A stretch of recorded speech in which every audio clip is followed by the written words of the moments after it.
Üçüncüsü ушул бөлгө тиешелүү бул эмне?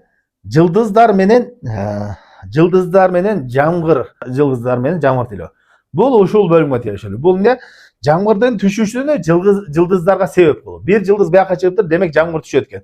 Ошол жылдыз жамгыр түшүрөт деген маани. Мындайча айтканда, эгерде түздөн түз ошол жылдыз жамгыр өзү түшүрөт десе, бул чоң кафырлык болот. Эгерде ошол жылдыздын чыгуусу себеп, ошол жылдыз ушул жерге келди, сөзсүз жамгыр түшүүнө бул себеп деп ишенсе, анда ал кичинекей ширк болот.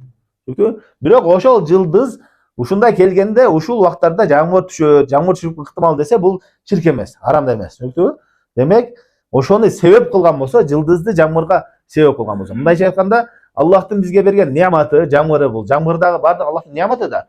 Аллах Тааланын рахматы менен, Аллах Тааланын фазилети менен жамгыр жаап атат. Аллах Тааланын райымдуулугу менен жамгыр жаап атат дебестен, мына жылдыз жамгыр жаадырып атат дегенде ишенем да. Ошо бул дагы эмне?